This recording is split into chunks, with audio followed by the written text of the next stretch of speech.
you know, you have the largest number of people around a nuclear plant anywhere in the world, right here. And limited roads to get anyone out. In any of the major disasters I dealt with, and I dealt with a number of them, the disaster never matches the plan. Okay? The importance of the planning is to make sure you have enough people who can think on the spot and have background so they can react to the situation. And in most situations, that's okay. For a nuclear disaster, I don't know how good that is. You know, I don't know. I mean, how do you...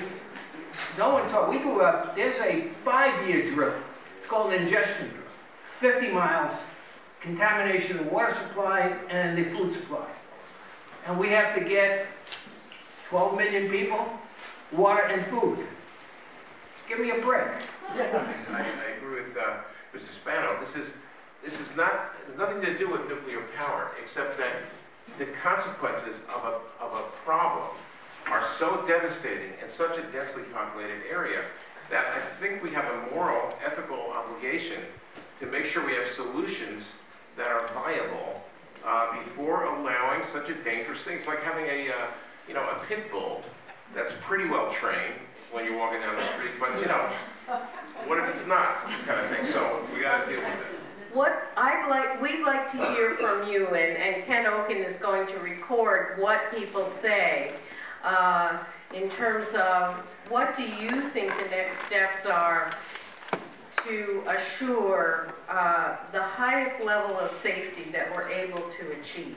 It seems to me that in the emergency response system in the United States, it's really, we've created this sort of culture of wait for the government, we're going to come help you, and we're going to respond, we're going to take care of it. And the breakdown seems to be when the emergency is so large that that can't happen very well, or the timeline doesn't work. So I guess my question to the panel is, what kinds of things can we do, either whether it's politically or in terms of the healthcare system or non-system, what can we do to bridge that gap?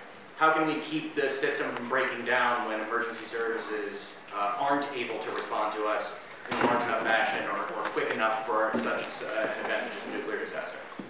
The fact that the evacuation plan inadequacy is out of scope is an absurdity, and I think that needs to be more publicized and so forth. There's a limit to what you can do as an individual. That's why we have government. If there's a big meltdown and you can't leave because every single roadway is clogged and there's people having medical problems all over the place, unless you have a personal helicopter, you're trapped. What I like about this session tonight is that we had people who experienced something, and it wasn't, you know, for every PhD there's an equal and opposite PhD, you know, so who do you listen to? These were real people in a real situation, and you never have that. So let people make their own decision. You're not telling them what to do. Let them hear this stuff. And you have to, when you hear the wrong thing being said, say something else. And you have a big opportunity right now, because with what happened in Japan and the awareness of people about what could happen in a nuclear situation, I think could reflect very heavily on the relicensing of this plant, if it was used properly. I'm an EMT with the Tarrytown Volunteer Ambulance Corps. We cover part of the New York Thruway and the Tappan Zee Bridge. I would like to say that, in my opinion, there cannot possibly be an evacuation plan that is based in reality. To have people get out of Westchester, at least going west, because given a small accident on the Tappan Zee Bridge with lights and sirens, it takes us a fair amount of time to get out there.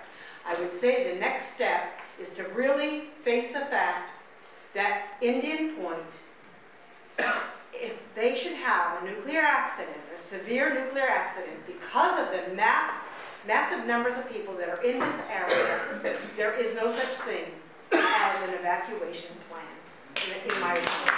Okay,